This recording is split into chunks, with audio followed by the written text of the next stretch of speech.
Hey there, and welcome to Concierge Medicine Radio, your source for actionable advice and real stories of physicians running and growing concierge practices. For more interviews and notes on today's show, please visit conciergemedicineradio.com and enter your email.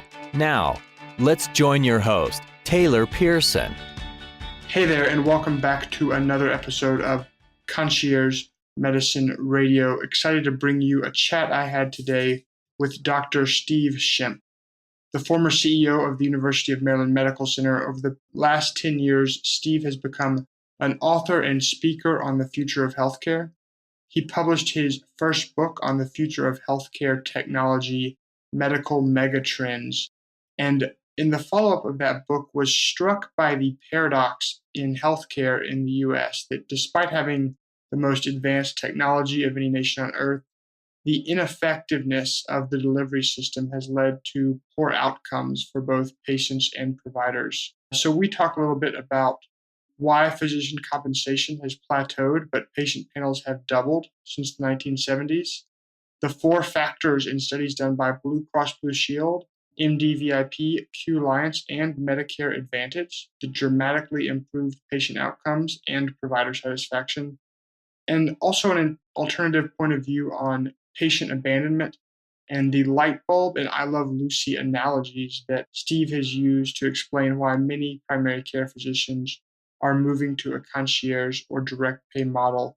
And I think for those of you seeking to either understand why so many people are moving in this direction, or those of you that have and are looking to explain it to colleagues, patients, or friends, those analogies have both been helpful with people I've talked to in terms of getting other people to understand the benefit behind a direct care and concierge model.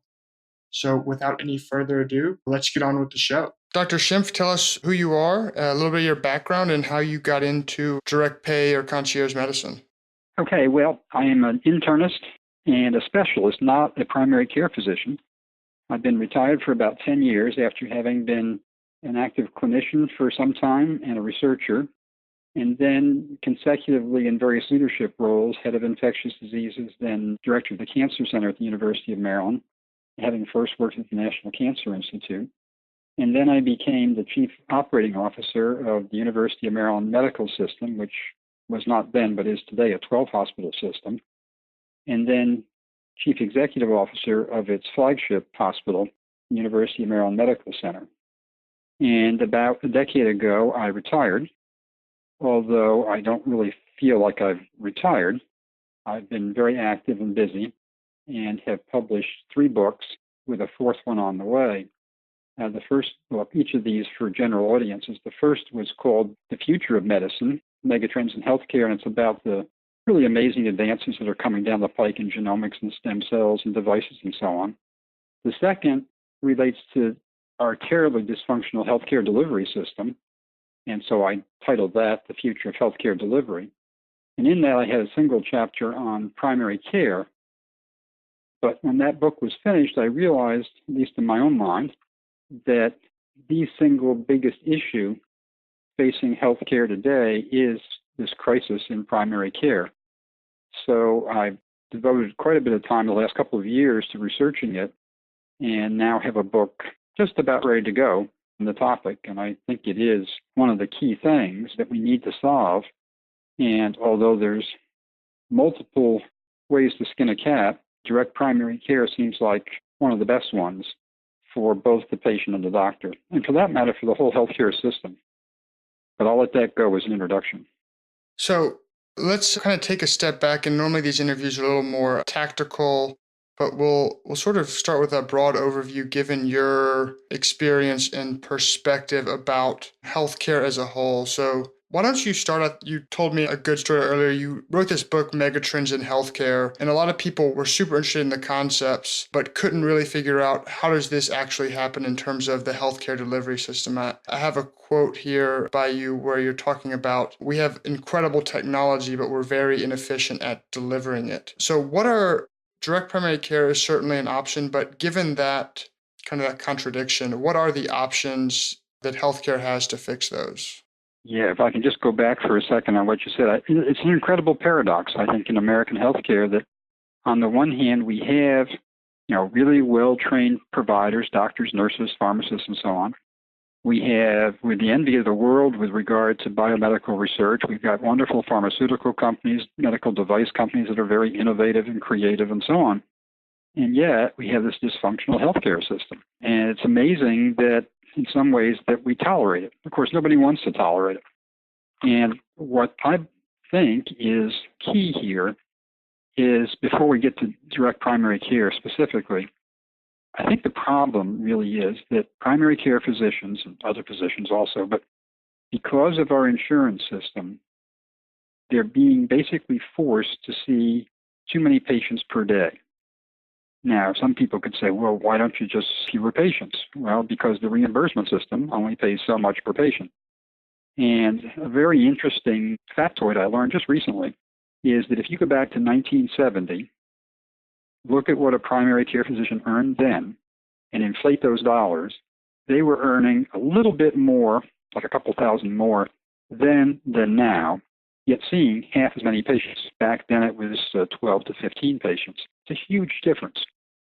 And that's I think, a very fundamental problem, is that the patient's not getting the time they need. Visits are 15 minutes, but the actual face time with the doc is maybe 8 to 12 minutes. That's good enough for a simple problem, but not for something that's even the least bit out of the ordinary, or somebody who has anxiety, which is a large portion of patients, that needs a little extra time, not enough time for that elderly patient. I'm 72. I don't know who's elderly here, but certainly not me yet. But anyway, that elderly patient who has a little bit of memory issue, has some mobility issues, has some other issues that come with aging, they need more time. And they probably also have more chronic illnesses, which again means they need more time. So that's kind of, to me, the fundamental problem. And so I don't know if you're familiar with it. Tom Blue wrote, I guess it was an essay. I listened to a talk he gave recently called The Third Era of Medicine. He kind of gets at the same thing, that what we're starting to realize is that a lot of these problems are the result of complex systems. And so treating those at kind of the initial point with the primary care physician and him having time or her having time to understand all those factors does kind of an ounce of prevention is worth a pound of cure in terms of the returns. Knowing that, though, and kind of given the current state of the system, what are some of the options you think for getting out of the contradiction we're stuck in? Okay. Well, I think let's start with the fact that I think most people don't appreciate the value of primary care. And frankly, I don't think primary care physicians and others have advocated for them to explain what good primary care is. So let me just start there for a second. I feel like twice I've evaded your question. I don't mean to do that. But, what's really good primary care? People think of it as, well, it's, when I've got a minor issue, or maybe not more than minor, I go to the doc and they'll get taken care of. We might just call it episodic care. Or I need to see a specialist and I can go to my primary care. I can probably get a better referral that way. Well, that's true also. But that's only a small piece of primary care. Primary care is also all about really good preventive care.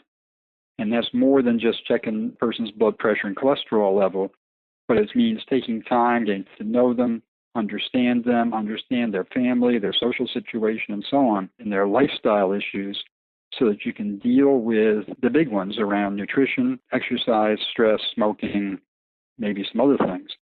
So that's another part. Then there's the person who has a chronic illness.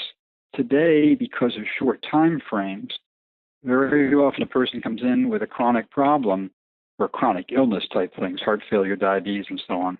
And, time's up already. So the, frankly, easier thing to do is to say, okay, I'm going to send you off to the cardiologist or the GI doctor or whatever. Instead of, if I only had some more time, I could have figured it out and we could have resolved things without the specialist visit, which of course adds a lot more money to the system.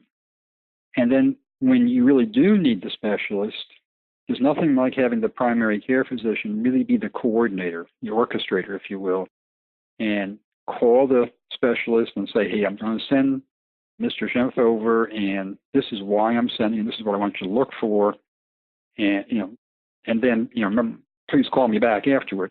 So doing all those things takes time. And right now, primary care docs don't have the time. So the key to all of this is getting time so that the physician can give the patient the time they really need, the time they deserve. But our current payment system doesn't help that. So now I'll answer your question. What are some of the options? Well, one option is, people use different terms here. I'm going to use the term direct primary care, but then I want to break that down into a couple of parts. Two big categories within that. So you laid out three different options. What were those? Would be direct pay or pay at the door. In other words, the physician says, I'm not going to take insurance anymore, and I'm going to expect my patient to pay a reasonable fee per visit. And maybe I'll post that fee even, so you'll know what it is up front. But I'm going to expect you to pay. I'm going to expect you to pay, at the time of the visit. And that's going to reduce my overhead costs dramatically, probably by 30, 40%. And the result is I can now see fewer total patients and still have the same income. And so that's one way then. The other way would be to get a payment up front for a time period. It could be per month or it could be per year. And there people use a bunch of different terms, and some will argue strenuously that these terms mean something different, but I think they're all fundamentally the same, and that is direct primary care, membership, retainer, or concierge.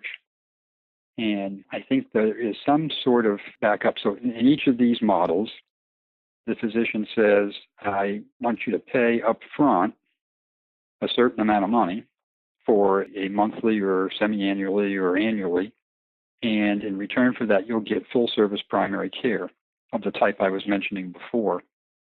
And usually it means that the physician reduces their practice size from whatever, probably today it was 2,500 or more, to a number around 500. Some are more, some are less.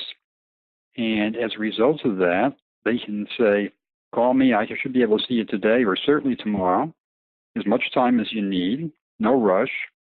We'll be able to get into all your issues. Here's my cell phone number. You can call me 24/7. And, if I need to make a house call, I will. If I need to see you in the nursing home, I will. And all of this for this single fixed payment per month or per year. It means then that each patient gets the time they really need. And to my way of thinking, it's a terrific innovation. And at least from the doctors I'm working with and talking to, the retainer model seems to be getting much more popular much faster. Why do you think that is? Because I have talked to doctors that are doing kind of that pay at the door and you come whenever you want, but that doesn't seem to be getting the traction and momentum that the retainer-based model is. Well, I think one of the reasons is that the retainer, just from the doctor's perspective for a second, if I know that this is what my income is going to be, I know what my income is going to be, so therefore I can think out my expenses. The pay at the door still depends upon how many patients come in and pay at the door. But if I know right now at the beginning of the month or the beginning of the year that I have, let's make this up, 500 patients that are going to pay or have paid, I know what my income is going to be because I've got it, and I can figure out my expenses, and I know how many patients I have. So from just a practical financial perspective, it makes a lot of sense. So yeah, it's more of a stable cash flow question. And I guess my perception from the patient perspective as well is, if kind of the end goal here is preventative wellness, removing the barrier, removing the association of paying with getting care. So if you're paying at whatever it is, the beginning of the month or the beginning of the year or the beginning of the quarter, at that point, you're very highly incentivized to use that care effectively. Well, that's right. And the doctor's highly incentivized to try and keep you healthy. Right. Because there's a direct contract relationship. Well, there is. I think that's a really important point. It's a direct contractual relationship. Because today, when you see your physician who is taking insurance, you don't have that. That physician's customer, in a sense, is the insurer. Because the insurer is going to make two decisions. Will the doctor get paid, and how much will the doctor get paid? And you, the customer, the patient, may have to pay a copay or deductible, but you're really a bystander in that whole contraction, that relationship. Yeah, the doc's going to treat. Right. But now you gave two examples with Blue Cross Blue Shield and Medicare Advantage where they were able to restructure things to basically give primary care physicians more times, and they did more time with patients in a smaller patient panel, and they did see significant improvements. Is that right? Yeah, that's right. So these are both not direct primary care retainer membership concierge practices. So in the case of, I live in Maryland, and the Maryland Blue Cross Blue Shield program 3 years ago started a new thing with primary care docs that said, if you will do the following things, and I'll list them in a second, then we'll give you more money. And here they are. We want you, for those patients who we flag as having a chronic illness, of course the doctor knows it also, but anyway, Blue Shield flags it and says, this guy has a chronic illness. We want you to come up with a care plan. We'll pay an extra $200 to write that care plan and put it on the computer so we can see it. And in return for that, besides for the $200, you will no longer have to get pre-authorization for anything. It's automatic. If you want to get a CAT scan or a test or this or that, you can just do it. We'll accept it. So that saves a lot of time and energy. And the second thing is, every time, not just that patient, but any Blue Cross patient comes in, you'll get paid an extra 12%. Whatever we would have given you, you'll get 12% more. And then at the end of the year, if you have, by giving extra time and attention to these patients, particularly those with chronic illnesses, if you've been able to hold the line on costs, we'll give you an incentive. We'll give you a hunk of it. And I forgot one other important thing, too. We will give you a nurse, not in your office, but via the phone, who will have your care plan and will follow up with your patient to be sure that whatever you've ordered is being done. So maybe that's, whatever it might be. And if they pick up something that's an issue and a problem, they'll call you, the doc, and let you know what it is so you can follow up on it. Well, it turns out it's now been 3 years, and many physicians have been quite effective in that they have a whole series of quality measures, kind of standard HEDIS quality measures, and those have gone up. But what's gone down is number of referrals, number of ER visits, number of hospitalizations, length of hospitalization. And as a result of all that, there's been a big savings in money. So what it boils down to is, if you paid the primary care doctor enough that they can afford to give the extra time, they can give better care and total costs of care come down. So what Blue Cross will say is, we used to spend about 5% on primary care. Now we're spending about 7.5% to 8% on primary care, but that's okay because the patients are healthier and our total costs are coming down. Well, actually not down. They're not rising as fast. They actually rose this past year by 3.5%, which is the lowest that they've seen in anybody's, long-term memory. So that's the Blue Cross program. Has that been published somewhere? In the newspaper, yes. They plan to publish it. And I don't want to advertise my book here, but yes, it will be in my book about primary care as well. Okay. If you have a link to the article, I'd love to include that so people can check it out. I will do that. Great. When we get done. So then you asked about Medicare Advantage. Yes. So to describe this, a lot of us are getting older. Baby boomers are booming. And more folks are looking for either 55-plus communities or continuing care retirement communities. And one group of them, called Erickson Living, Mr. Erickson said, one of the things that I need to do for my residents is to assure that they get good care. So in talking to his physicians, what everybody agreed to was the most important thing was good primary care. If we could have the type of primary care I was talking about before, this would be really good. So he agreed, basically out of company profits, to fund what the doc said they needed, which was one doctor to 400 patients. Just let me repeat that, one doc to 400 patients, not 2,500 patients or, more like usually you see, but one primary care to 400 patients, plus nurse practitioners, plus nutritionists, plus, all the other folks that you need as part of the package.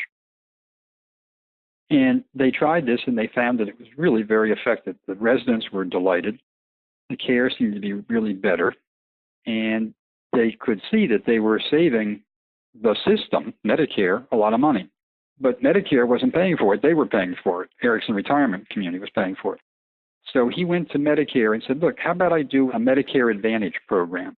And it took some convincing because Medicare wasn't certain that that was a good idea within a retirement community. But anyway, they finally agreed, and it's been extremely effective. They've been doing it for a number of years now.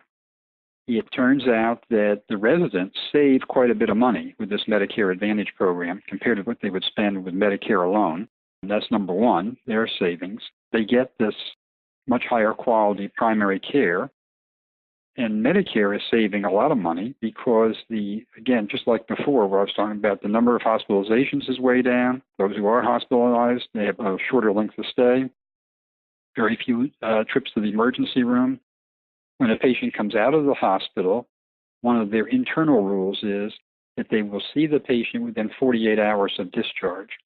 And then they'll go over the discharge medications and all the other plans and so on. And they found, I think this is really dramatic and very exciting, they found that they've reduced the 30-day readmission to the hospital, unplanned readmission to the hospital, which normally is well over 20%, down to consistently below 11%. So it's a dramatic decrease. And it's all about, better primary care. So that's my model there. So I think those two really show that if you can let the physician spend more time with the patient, they'll give better care. And the ultimate thing is that not only is it better care, but the costs are less. So what's your hypothesis to how this plays out? So there does seem to be, and I guess this is kind of intuitively obvious, but letting primary care physicians spend more time doing preventative wellness and doing follow-up, like you said in the Blue Cross Blue Shield study, in the Erickson Medicare Advantage, and I know Qliance is coming out now with some data showing basically the same thing. Is it going to take direct primary care coming in from the outside to kind of force that on the system? Or do you think, will Blue Cross Blue Shield make that a national thing? Will Medicare Advantage make that more accessible? Here's what I think. Some insurers, let's just go back to Blue Cross for a minute. That was a big step for Blue Cross. That was really absolutely opposite to what insurers normally do. Insurers normally want to try and put in price controls to keep costs down. And here they did the opposite, basically. They said, okay, we're going to let you really be good primary care docs because we're hopeful that if we do it right, we get a quid pro quo here, but you're going to give really good primary care and we're going to save money as a result. So it worked. Same thing with the Medicare Advantage plan. So will other insurers see that and say, gee, why don't we give it a try also? Well, I hope so. Time will tell. But it is kind of contrary to the way insurers typically work. So, hopefully these innovative models will carry the day. Back to direct primary care, which I think was your question around, things like Qliance. There's not a lot of data about direct primary care saving money. Talk to individual physicians and they'll tell you, gee, I know I'm giving better care. I know I'm referring less to specialists. I know I'm saving the system, if you will, money. But that's just me and my practice. Well, I don't know if it's public yet. I know I talked with Dr. Bliss. She's been on this show before, and she does have some data.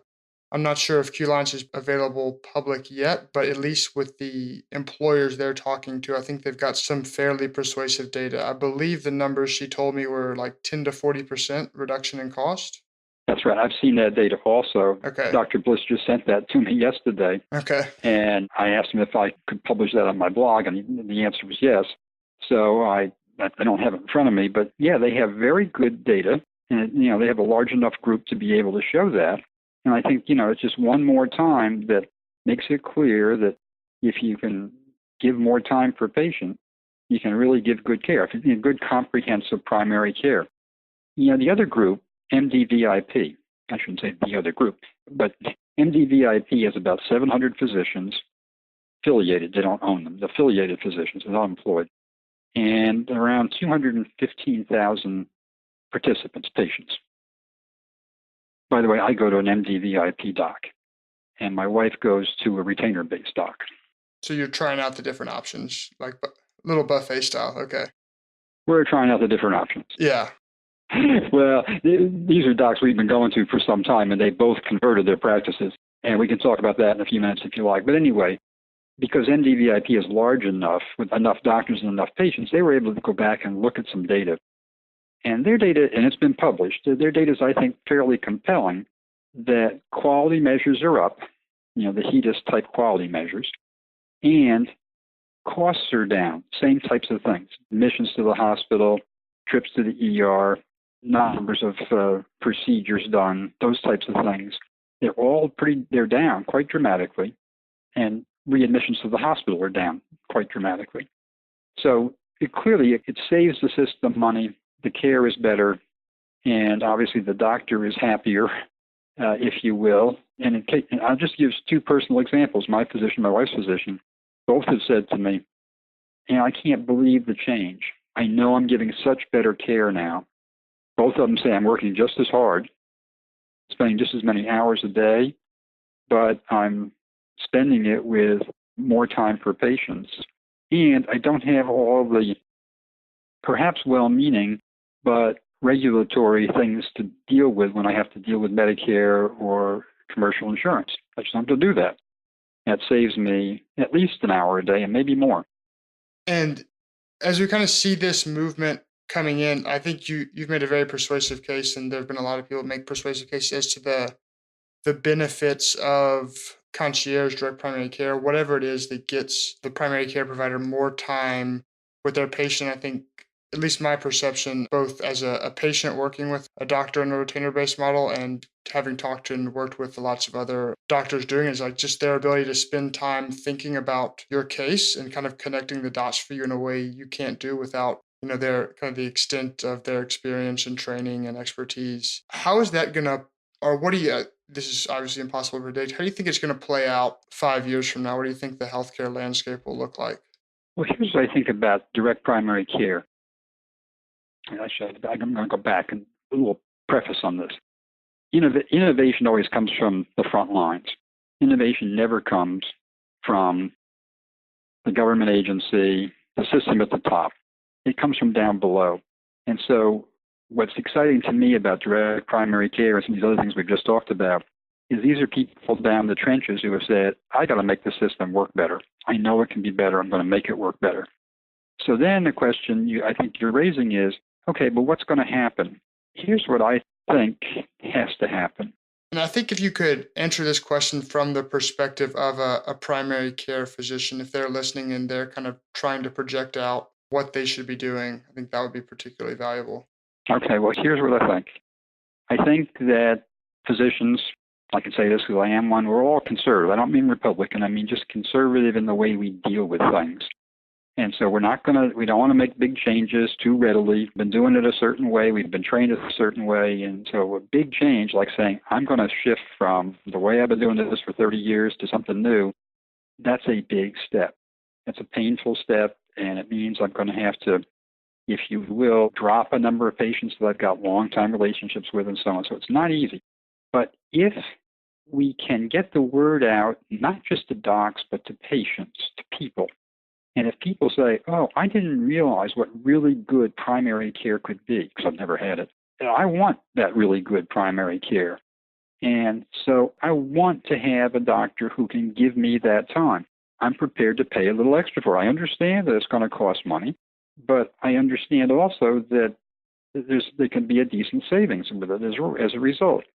So I think if we can get the word out so that, in effect, the patient is demanding it, rather than the doctor saying to the patient, what do you think? Should I do this? Or I'm going to do it. I hope you don't mind. We need to get a tipping point among patients who say, I need this. I want this. Do it. And I think that's what's going to make the difference. And I think that primary care docs, you guys said, what can primary care docs do?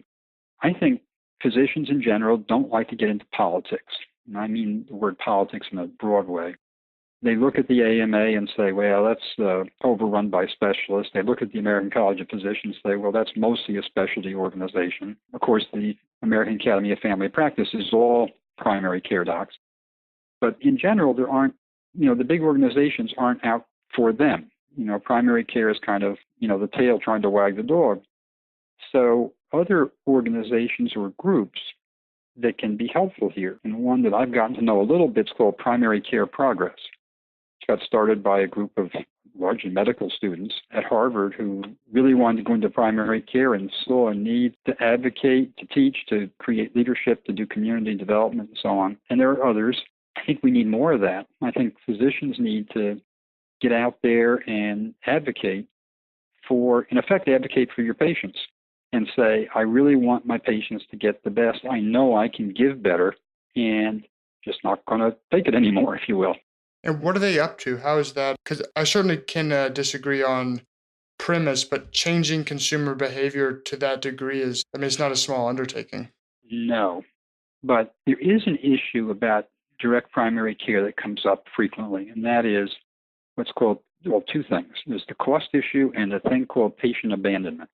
When the physician has a large number of patients and now announces to this group of patients, look, I'm going to cut my practice down to 500.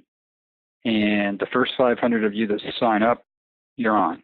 The rest of you, well, I'll help you find another doctor.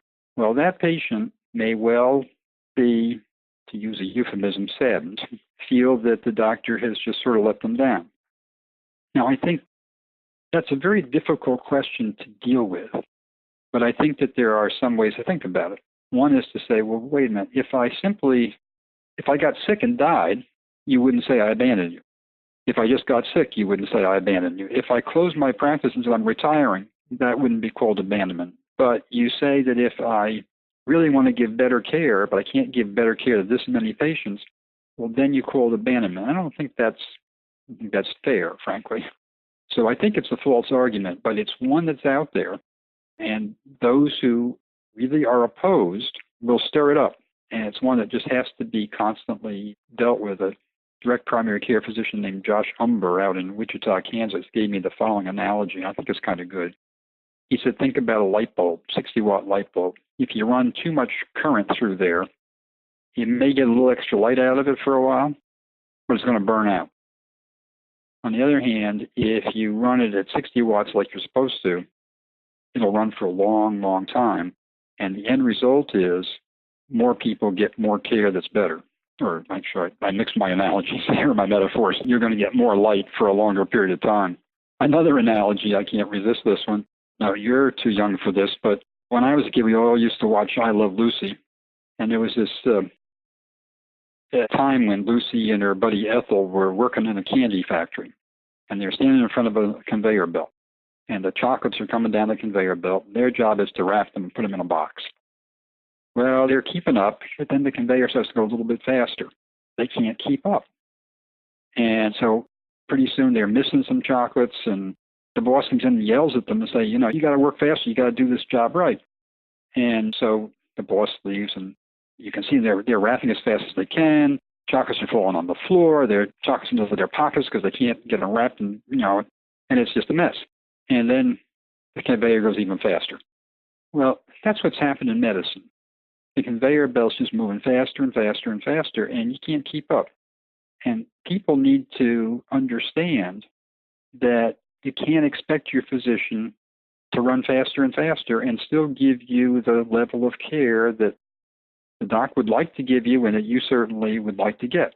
That's, I guess, what I see happening there is it seems to be that it's not so much patients initially seeing the value, just because everyone's got so much stuff going on in their life, right? It's very hard for people to sit down and reanalyze how the healthcare system should work. But once the people once consumers or patients are in the system, like you, they have a direct primary care or a concierge physician that they're working with, they become very evangelical about the benefits of the system. And as more physicians transition or more physicians start operating in that model, that's what seems to be growing the consumer demand. You're absolutely right. I'll give you an example. I told you that my physician converted, I guess about 5 years ago. And some folks here in my neighborhood were also his patients. And they knew I was a doc. I don't think they knew that I was his patient. But anyway, they called and said, that's what my doc's going to do. I said, yeah, it's my doc too. I said, what are you going to do? I said, I'm going to pay. And one guy said, well, I'm not. I don't see any reason to spend that kind of money. And I said, well, how are you going to get care? He said, well, I don't go to him very much anyway. He said, I just go to my cardiologist and my urologist. He'd had open heart surgery for his heart problem, and he'd had prostate surgery. So don't you think you need a primary care? He said, well, why? I just had my two surgeons. That's fine. And his wife, however, decided she was going to do it. Well, she realized she was getting a lot better care. It took a couple of years, but she convinced him. And now he's, just like you say, he's convinced. But he wasn't convinced before because he'd never had that kind of good primary care, that comprehensive primary care. He'd gone in, gotten his 12 minutes, and said, gee, why do I need to pay extra money for that? Let's take that as an opportunity to talk a little bit about specialists then. My family are all urologists and gynecologists, and then a lot of people email into me and they ask me about, how does this work for specialists? So if this shift in primary care happens, what are the impacts for specialists and how can specialists get involved? Well, a couple of thoughts about that. If primary care is working really well, there's going to be less referrals to specialists because there's a lot that the primary care doc can do that they don't have to refer for. So that sounds like it's going to cut back on business of the specialists. And I suppose that if every doc converted to direct primary care today, gave really good comprehensive care, then that could really hurt specialists. But that's not going to happen. So it's going to be at best a gradual progression. At the same time, the population is aging, and more of us, because of things we've done throughout our life, our diet, our lack of exercise, our chronic stress, or tobacco, whatever, we're still going to need those specialists. So there's going to be more people who are going to be in need. And so we may not need, the number of referrals per unit of patients may go down, but there's still going to be a lot more patients who are going to need that specialist. So I think that the end result's going to be just fine for the specialist. Well, is there a way for specialists to get in the direct pay model? I know there are some, I've talked to cardiologists that are doing it. I've talked to some gynecologists that are doing it, but especially for a surgeon, I don't really see, or I haven't heard anyone elaborate on a way for them to get out of insurance. Yeah, so I can see it, say, for gynecology, because a lot of gynecologists really become primary care physicians. Right. And so let's just stay with that. If they're going to do just gynecology, they're going to see their patients over the years, and so they could certainly switch to direct primary care if they want, or direct pay, I should say, direct care. But you think surgeons or anyone that's in, so I'm going to say urology, that's what my dad and my brother-in-law are both urologists. You think they're going to stay, for the most part, in the insurance-based system for the foreseeable future? I have to be honest and tell you I haven't thought about that a lot. So an off-the-cuff remark, it's going to be hard because specialists in general depend upon a referral of one type or another, from a primary care physician, from the emergency room, in the case of, say, an orthopedist and so on. And so it's hard to imagine, in most cases, that I, as a patient, am going to say, well, I'm going to pay the urologist up front for care for this year, because as far as I know today, I don't need him. On the other hand, the whole system may change. And with people, more and more, we're seeing that employers and also Obamacare have these high deductible plans. And so here in Maryland, I looked up to see what a person would pay in the Maryland Exchange. I looked up Blue Cross. I picked Blue Cross because they were not-for-profit. And I picked the age 55 just because it was a little bit older, but not up to Medicare age, and looked up what it would cost. And so, as you know, there are 4 categories. There's the bronze plan, silver, gold, platinum. So the bronze plan, which is the high deductible, is a $6,000 deductible and about $3,600 a year premium. This is for a person, age 55. If you went on the other end, the platinum plan, you paid about $7,200, but you had no deductible. Now, if you ended up in the hospital, you had to pay about $2,000 in co-pays for the hospital. So total out-of-pocket premium plus deductible. If you got sick and had to spend your money, you're going to spend the money on the premium and the money for the deductible. Turns out both plans are $9,200. As long as you're healthy, the way to go would be the bronze plan. Pay the $3,600 and hope you don't spend much money out of your deductible. And then I guess you could set up an HSA and pay a specialist out of that. Yes. Well, exactly. So you're going to pay out of tax preference dollars, tax advantage dollars. So that's good. So yeah, what I was going to get to, and now employers are saying they're doing the same thing. Now, I was just reading this morning. I don't remember the numbers exactly, but it's getting up toward a third of all employers only offer high deductible plans. Now, a lot of those employers, not all, but a lot, will put money into your HSA and say, look, here's like, say, $1,500 in your HSA. You spend it. It's there. You can spend it on your primary care doctor, your urologist, your whatever, but it's there for you. And others are saying, just this is back on the side, back to direct primary care, others are saying, we'll put that money in your HSA and we'll also pay for the membership or retainer for your primary care doctor. So one, we're going to see to it that you get good primary care, so hopefully you won't need the specialist so much.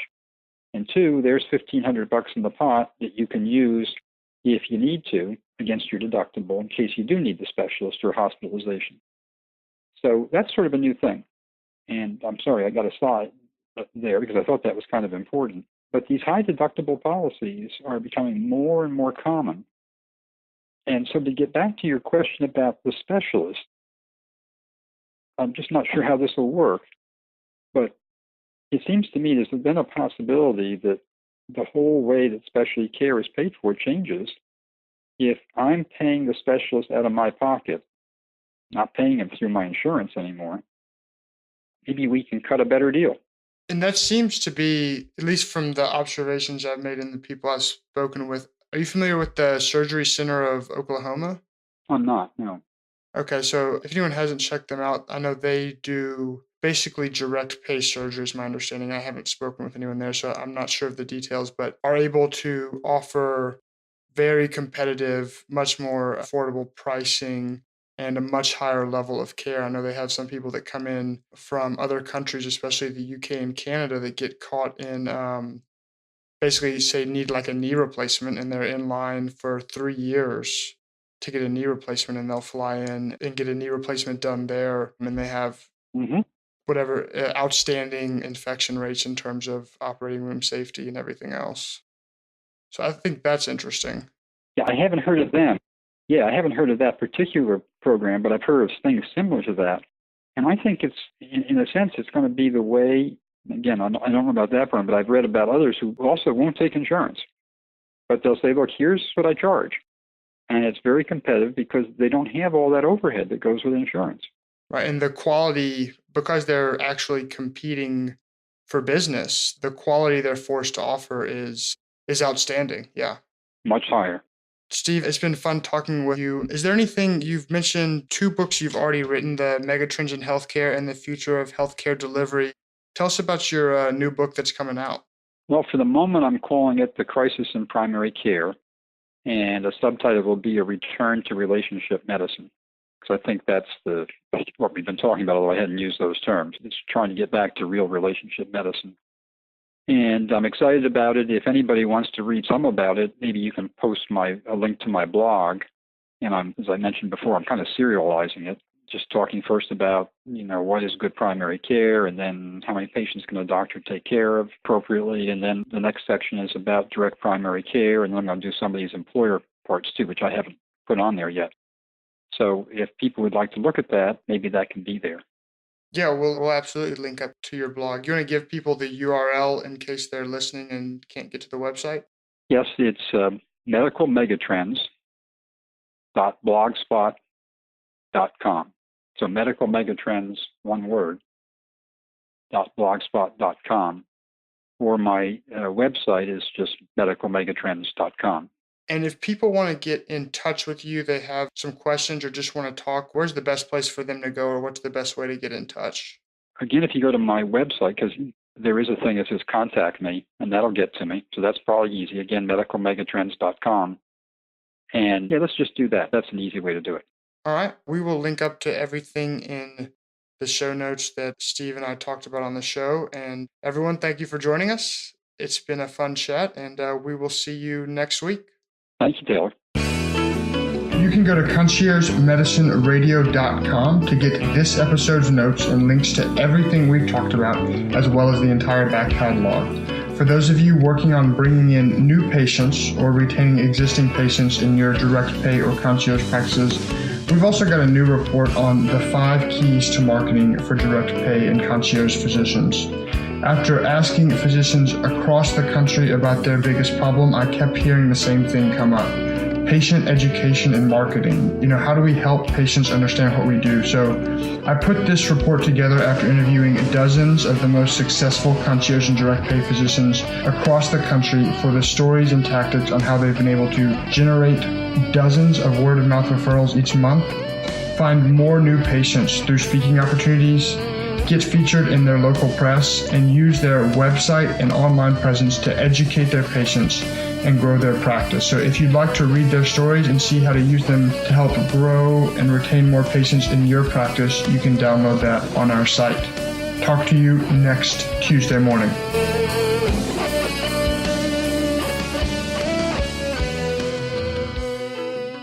Thanks for joining us today at Concierge Medicine Radio.